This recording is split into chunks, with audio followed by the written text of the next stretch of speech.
மத்திய அரசாங்கம் வளர்ச்சி திட்டங்களுக்கு கொடுத்த காசுகளை கூட இவங்க அமைக்கிட்டு இப்போ பொருளாதார நிலைமை பார்த்தோன்னா 10.60 லட்சம் கோடி ரூபா தமிழகம் வந்து கடனில் கிடக்கு.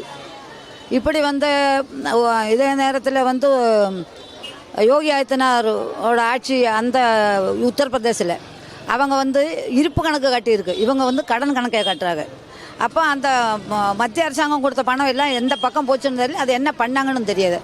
அதாவது இப்போ எல்லாத்துக்கும் மகளிர் கொடுக்குறாங்க, ரேஷன் கடைக்குன்னு கொடுக்கணும். ரேஷன் கடைக்குன்னா மகளிர்னா இப்போ ஒரு ஆள் வீட்டுக்காரமாக எல்லாம் இருப்பாங்க, அவங்க ஃபேமிலியோடு இல்லாமல் இருப்பாங்க, அவங்களோட ரேஷனை உறுப்பினர் தலைவர் யார்? நாங்கள் தான் தலைவர். அந்த மாதிரி செஞ்சாங்கன்னா அவங்க கண்டிப்பாக தக்க வைக்கலாம்.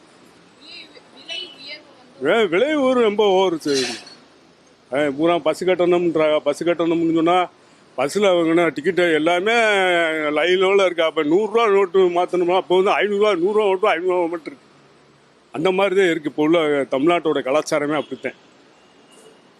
அது எப்படி கேட்டிங்கன்னா, நீங்கள் எல்லாம் பஸ்ஸு ஃப்ரீன்னு கேட்டால் பஸ்ஸில் எல்லோரும் போகிறது கிடையாது. எல்லாம் காரில் போவோம், எல்லாம் போவோம், இல்லாதப்பட்டவங்க தான் அதில் ஏறி போகிறது.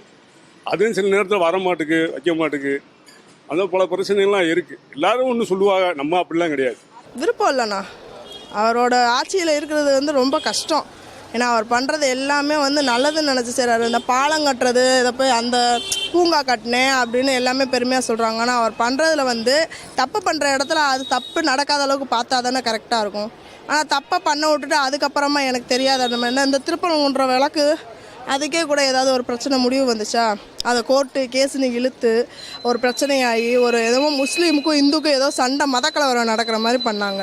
அதில் அவர் இருக்காருன்னு எப்படி சொல்லாமல் இருக்க முடியும்? ஒரு கமிஷனர்லேருந்து எல்லாரும் வந்து தடுக்க பார்க்குறாங்க அந்த விஷயத்த. இந்துவாக இருந்தாலும் சரி, முஸ்லீமாக இருந்தாலும் சரி, எல்லோரும் ஒத்துமையாக இருக்காங்க. ஆனால் இவங்களோட அரசியல் இதுக்கு வந்து எல்லாருமே கெடுக்கணும்னு நினச்சா எப்படி யோசிக்க முடியும்?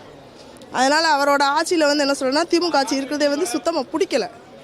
அதுக்கு அந்த பிஜேபி அதில் இன்னொன்று என்ன, எந்த கட்சின்னு எனக்கு சொல்ல முடியாது. ஆனால் பிஜேபி இருந்தால் கூட நல்லா இருக்குமோன்னு தான் எனக்கு தோணுது.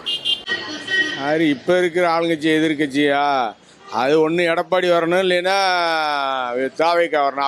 அவங்களுக்குள்ள 2 பேர் தான் முடிவு வரணும். ஏன்னா யார் வர்றான்றது நம்ம சொல்ல முடியாது இல்லையா?